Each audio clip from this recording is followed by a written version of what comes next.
Epic still couldn't put Fortnite back on the store if they wanted to. On top of that, what's going on, guys, and welcome back to Watchtime. As today we're going to be diving into some interesting topics as per usual. My name is Elliot. I am a YouTuber with 9.5 million subscribers, not quite 10. It's been too long. And I'm here with my sister Grace, who is CEO of Click Management, which manages a whole bunch of the biggest and best creators in the world. Hello. And we're here to talk about video games, the internet culture, all those good things. We've got some interesting topics lined up today. We do. We're talking about the Epic update and the conclusion there. We're going to talk about Gabby Petito, and we're going to talk about Alissa Violet suing FaZe Clan and what that means. But first of all, how's your week been, Elliot? Week's been good. I'm actually finally really settling into this whole lockdown thing. Good, I'm developing good habits. We're on week 13. Yeah, kind of spent the first 4 or 5 weeks developing awful habits and, just generally going into lockdown depression. And then I've finally flipped it as we're coming out of lockdown. So I'm going to have to try and keep them going. I've finally got a home gym set up and I am working out a lot. A lot. Mm-hmm. I'm very sore all over my body because I play video games. I don't lift weights and my body doesn't know what's going on. And then also I'm hoping that I get to start streaming again tomorrow because it's been a nightmare. As much as moving my whole setup home has been really, really good and I've enjoyed it, it has been a bit of an internet problem. And I feel really bad because there's so many people I talk to, every time I live stream in the chat. And I haven't really live streamed in almost 2 or 3 weeks now. Yeah, crazy. So I'm gonna have to just shut up and get back into it. It's weird. Now I'm out of the habit of live streaming and doing it regularly. It's like a weird psych out thing. It's really hard to hit the go live button for some reason. 100%. I kind of feel that way, but about lockdown. We can see the light at the end of the tunnel now. It's probably a month until we're able to be in a restaurant again. On one hand, obviously, I'm so excited. And we were just saying, we got to make some restaurant bookings and make some plans. And then on the other hand, I'm low-key anxious about coming out of lockdown. And I feel when you're out of lockdown, I don't know, there's feelings like FOMO that come into play and you're like, what's everyone doing tonight? And should I be there? And what am I missing out on? And that sort of thing. And I feel like I just haven't had that experience in the last 3 months at all. I haven't worried. I've just been very present and I've barely been drinking, been exercising a lot more, eating a lot more, healthier sleep schedule. It's just literally been me, my boyfriend, and it's been very consistent. And chaos is about to resume. I'm oh my God, what's going to happen? I hear everyone's going out tonight. We got to join. And then. Yeah. Or even, I don't know, but it's some realizations, I've realized I haven't missed being hungover. The other night I had a few too many drinks and I woke up the next day and I could feel it. And I didn't feel like exercising as much. And I was fuck, am I getting old or am I getting healthy?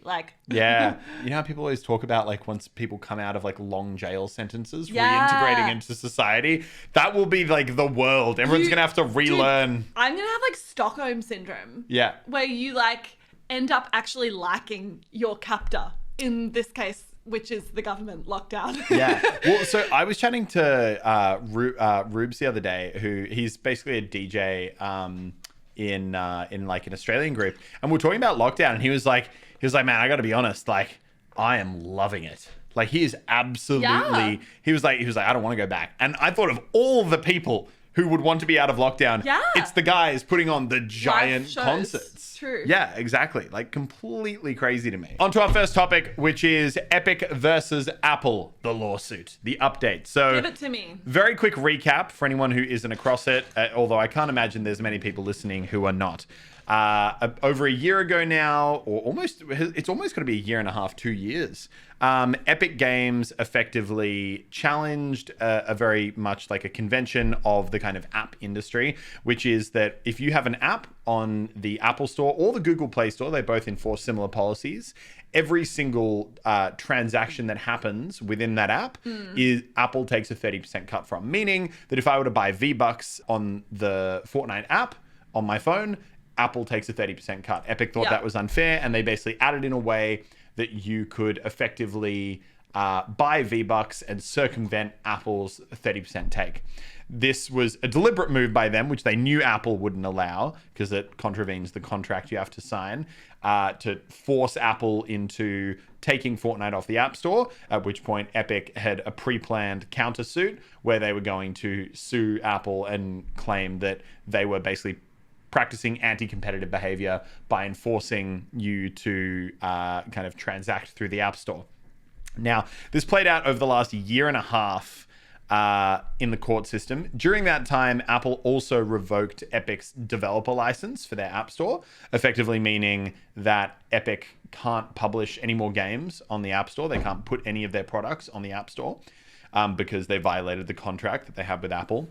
Now, this is finally played out through the court systems, with Epic trying to basically argue that Apple shouldn't be allowed to enforce a 30% cut, and if people want to have different transaction services, it should be allowed. And Apple saying, no, we need the money to effectively pay for the service we provide in vetting these apps and running the whole app ecosystem. Yeah. Now, the judge finally came back about a week ago now, actually. The initial reaction was this is a win for Apple and a loss for Epic. But I think as people have sat on it more and thought about it, that narrative's kind of flipped. So effectively what the judge said is that Apple is entitled to basically say, if you're transacting through the App Store, you are they're entitled to take their 30% cut, no questions asked. However, where the judge came down on Epic's side was saying that there is nothing to prevent a developer from pointing out to people within the app that they can buy whatever they want to get from a website and effectively redirect them out of the app to a website where they could purchase whatever they want to purchase. Now, there's going to be a lot of debate there around, can they just have a button that effectively you click and it redirects you to that website? And the technicalities around that ruling are going to be really, really big. Yeah. But ultimately, that is, in a lot of ways, a pretty big win for app developers. Apple makes billions on those commissions every year. That could potentially be a huge hole in Apple's balance sheet if it's deemed that app developers can have a button as simple as click here to purchase your currency for 20% off. And then they make a bigger margin. If they can do that, yes. But otherwise, I kind of see this as a loss for app developers in general, because I don't think that's that different from what's already been happening. Because if you go onto, for example, like I have a Kindle, I can't buy books through the app. Like Amazon doesn't allow me to do that. It does direct me to go to the website. It says go to the desktop version. But that does kind of already exist. I'm surprised. So what did the judge say about the fact that, you know, this 30% is so much? Or is it basically just like, yeah, that's Apple's prerogative? I think they were basically like, it's Apple's prerogative and it's their ecosystem. Effectively, it was saying that it's not anti-competitive. They don't have a monopoly to the point where that can be challenged, I believe, is ultimately the ruling. But I actually think it will be bigger than what you're thinking, because I think as much as your Kindle example is one example, I think that when it comes to things like buying currency in games, you know, if you're a kid who's only got a mobile phone, your mum and dad haven't given you a computer, you don't have Fortnite on computer. Yeah. So it's not just going to tell you to go launch it up on your desktop computer. And then on top of that, remember, so much money that gets spent on the App Store is kids. Yeah. Like, and kids aren't complicated. Kids are like, they see buy but now. That's why I think they're not going to go to a desktop. No, but that's the thing. They don't have to go to a desktop. That's what the redirect button is. Right, you click a button, okay. it pulls up your kind of online, you know, web thing on the page, and then you can transact there. So if it does come out that it is a single button, then that could actually have a huge impact. Yeah. But here's where Epic kind of actually lost. Okay. So as much as I think this overall is a win for developers, it's definitely not a loss. Ultimately, this is only positive for developers. There's no way to interpret it as a negative, and maybe it's the first domino to fall in what will be more and more decisions in that direction, because that's definitely where things are moving. Where Epic lost, though, is when they initially breached their Apple agreement by putting the Fortnite payments in-game. Epic revoked their developer license, like I mentioned earlier. The judge ruled that they were entitled to do that, and they're entitled to uphold it because Epic broke contract. So Interesting. Epic still couldn't put Fortnite back on the store if they wanted to. On top of that, the judge ruled that all the money they made in the few days where that was active and when it's been active on people's phones since then, they have to repay 30% of that, which would have been Apple's cut. Ouch. Ouchie for which Tim. is only about it's only about $3.5 million. Right. So not much for Fortnite, but what you've got to think about isn't so much that cost. It's the cost of the legal battle that Epic had to pay for. And then also Fortnite Mobile was big and it was growing. And, and we all know how much money Fortnite makes. So the amount of revenue they've missed out on over the last 2 years while they've been fighting this issue is huge. So they said that Apple was okay to terminate Epic's license when they broke the rules. Yes. But surely Apple actually wants Epic back on the store. So I was thinking about this, but here's the thing. If they're making billions in commissions every year, Epic maybe makes Apple a couple $100 million, or you know what, even a couple $100 million on their commission. I think for Apple, it is, maybe in a few years when things have changed and the narrative has moved, they might let them back. But for right now, I think it's like having crucified someone on the wall of your castle for, doing something wrong. It's kind of like being like, if you mess with us, this is what will happen. Literally, I actually think they'll hold them out as an example of 100% do not challenge us. Do not put us through this. They're absolutely going to make a martyr of them. Well, sorry, not a martyr. That's but a good point. I think they're going to hold them up as an example of why you shouldn't when you challenge question us the status quo. Unnecessarily, this is we what will happens. take you off and we will not bring you back on. Yeah, you'll regret it. And I think a lot of people will go, you know what? As much as we might like to contest a little bit of that commission, is reliant. Yeah, at the end of the day, the penalty of existing a little bit is better than existing not at all. So have either of the Tims, Tim of Epic or Tim of Apple, made any comment on this? I believe Tim came out saying he was a bit disappointed in the decision, but that ultimately he was glad there were some wins in there for developers. Yeah. But I think that the general sentiment was that they're not done fighting yet, and they plan on keep pushing it. Yeah. I think maybe Epic has lost the battle, but I think the war is still being fought. It was definitely a very brave move. Oh my God, yeah. It was a very brave move. It was bold. It was very bold. I think they've maybe lost the battle, but will eventually win the war. Yeah, and it may not be them that wins the war. No. It'll probably come from another avenue.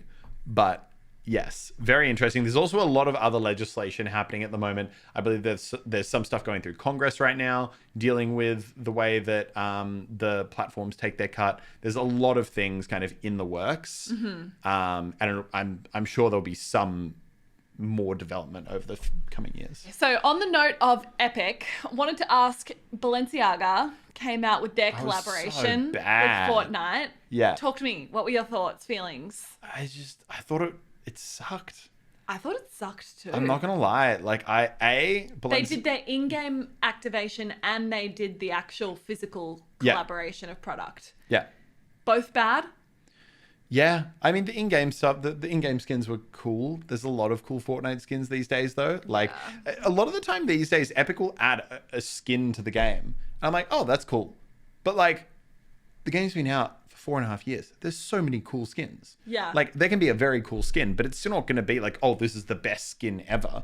So with all the skins that I have, it's still not going to be the skin that I wear. So I actually, unless I want it for content, I barely buy skins these days. Yeah. And then in terms of the real life ones, my God, if I was doing YouTuber merch and the merch company came back with designs that basic, I'd be like, bro, seriously? What, you're going to slap the Fortnite logo and then slap my name beneath it? Come on. It literally, that's exactly what it felt like. It just felt like absolutely no effort. And it might not be a big deal for a brand like Balenciaga, but I'm actually still surprised that they would even want to put their name on a product like that. I just thought it was, I'm like, who's spending money on this?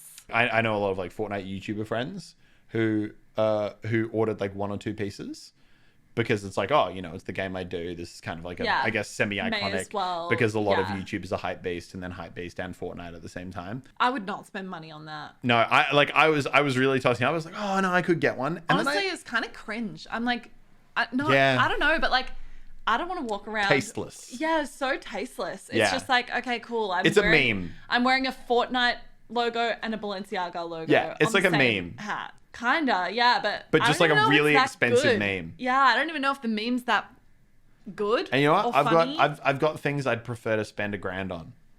Dude, me too.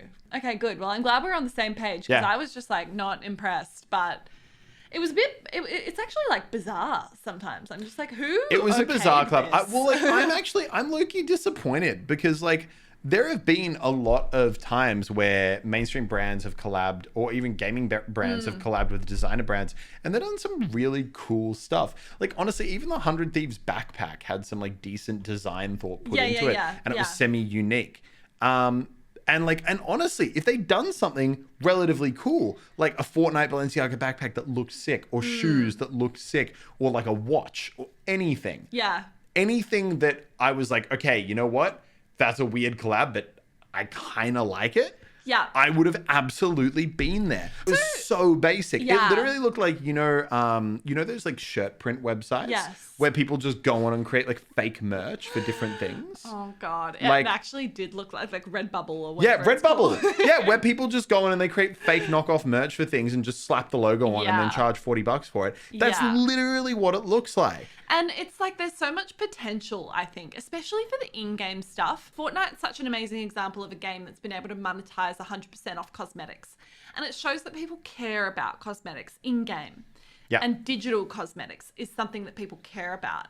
And I think right now, digital cosmetics are not done particularly well in the way that collaborations happen IRL. You know what I mean? And I think there's so much opportunity for people to have like super cool designer outfits because I think those two worlds actually make sense. They collide, they collaborate, whatever. Yeah. But it was just a bit shit. Yeah, I agree. It was like not a great example. Moving on, we're going to talk briefly about the Gabby Petito case, which I feel like if you've been on social media, you can't have avoided in the past week. Really Gabby blew up. Was a 22-year-old girl from the US who was road tripping with her boyfriend and she went missing. The last time anyone had heard from her was late August. And as of when we are recording this, she was found, unfortunately, dead yesterday, and the boyfriend is nowhere to be found. He came back, wasn't communicating with police, is now MIA. Where? Who knows? Apparently a forest in Florida. You know, this isn't something that obviously is a general watch time topic, but I think the way that this story gripped the internet in the past 2 weeks was incredible. It's really interesting for us to talk about, you know, the role that social media can play in real life news stories these days and the way that things can just like absolutely gain a life in and of themselves. The crazy intensity and how much the internet got invested in it. Yeah. And I, to be totally honest, find it a little bit weird and a little bit creepy and a bit off because don't get me wrong, I think there are a lot of people who genuinely cared about her well-being and genuinely wanted to have a great outcome and, you know, probably genuinely really wanted to help. But I also do think a large amount of both creators creating content on it and people who are really following it super intensely, it's like crime porn. It's that whole like the drama, the obsession, the kind of like, you know, and people creating videos being like, this is the timeline of Gabby's disappearance and this is what we saw. It's like, okay, and I'm conflicted because the mainstream media does that as well. They do that exact same thing. However, if they're able to do it, then there's no reason that normal creators shouldn't as well. But I also do find just the whole... I agree. Yeah. It's kind of a conflict in a way because there is almost this crime porn element to it where it's like the internet is treating this as like a little puzzle that everyone's trying to solve or a game of some sort. And obviously, like at the crux of this, a girl has died in really tragic circumstances and like families have lost someone. Like it's serious. And yet, you know, I'm going on TikTok and there are people there saying like, oh, look at her last Instagram post. Like she'd had her roots done. Like she'd had her hair dyed. And like in the post before that, she hadn't had her hair dyed. And where was she getting her hair dyed on the road trip? Or like her nails were cut short or long or, you know, it's kind of like weird obsession. Weird little things, commenting a lot on her appearance or the way that she was presenting or the caption style of her Instagram and that sort of thing. And I think on the other hand, there's, you know, reports saying that the way that this took a hold on social media, there was so much publicity and the word got out there so quickly. There was a lot of information that was able to be shared. People, you know, were thinking about things that they might have forgotten about that might have played really important parts in the evidence. For example, the couple that was vlogging, travel vloggers as well, and they'd managed to somehow capture some footage of the van that was on the side of the road that they passed that apparently actually really did help to finding Gabby's body. And I thought this was a very interesting one that definitely wouldn't have gotten picked up. I don't know if you saw this morning, the fiance who now police obviously trying to find, a guy had a trail cam out that was just like looking at animals, and they're pretty sure they spotted him on the trail cam and absolutely would not have realized that this is like a guy that the police are trying to find if it wasn't for the media coverage. So that is ultimately what I do keep coming back to, is that ultimately, yes, I do think a lot of the motivations and the investment in it isn't really necessarily for the best reasons, and a lot of the reasons are actually kind of low-key a little bit disturbing. But and I think it could be quite torturous as well if you were the family of her. You know, I'm like going on my TikTok feed is flooded with theories.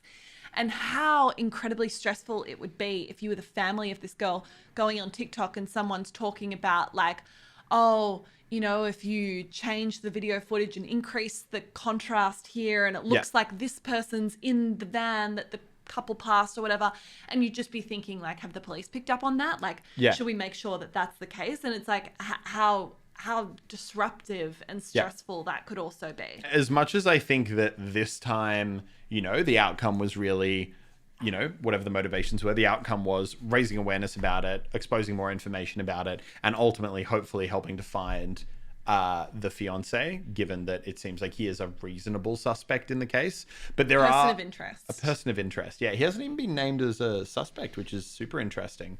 Which, again, leads into my next point, which is that while so far this hasn't really led to any big negative outcomes, there are a lot of instances where the internet does this. It collectively picks a crime or something that has happened and it goes internet detective mode, which everyone knows is a very, very rogue way to do any kind of investigative work. And the internet will collectively point at someone and say, this is the person we're pretty sure did it. There's like, they were seen here and this is the only explanation. And then they'll find their identity and they will witch hunt them. And then it will come out that they were just completely not involved. And I believe it was I don't want to say with absolute certainty, but I'm pretty sure it was when the Boston bombings happened. Reddit did that. They completely went detective mode. There were subreddits created. They found someone they thought was a suspect. They found their identity and effectively, like, in the short term, ruined their life. And it turns out they just had nothing to do with it at all. So I think that as much as this like crime obsession can lead to, you know, awareness and positive outcomes, I do think that the desire for drama and that desire for, oh, I've got a clue, I've figured something out, can so often lead down a really bad path. Yeah, I mean, imagine like being her boyfriend and, you know, I'm not saying that the fact he hasn't spoken is a good or bad thing, because inherently I disagree with I would say disappearing and not appearing it's relatively dodgy 100%. Right now. But imagine if he is innocent and, you know, knowing that the weight of the world is against him right now, like, how do you feel comfortable talking? You're like, there's no way out for me. I'm going to lose no matter what happens. But I think ultimately super interesting phenomenon. Obviously a really, really tragic story and one that isn't fully concluded yet. So we're going to have to keep following and see how that goes. But would love to know what you guys think about that kind of like internet obsession and where it can go right and where it can go wrong, and if we think it's a good or bad thing. Yeah. 100%. Last topic of the day, we are talking Alissa Violet, who is suing FaZe Clan. And this is a really interesting story. And it's one that Elliot and I actually have kind of a really bizarre, unique perspective into. But this stems back to 2018, where, if you remember, Clout Gang was a thing. R.I.P. Clout Gang. I mean, the name says enough, really, doesn't it? Like, that was an interesting time.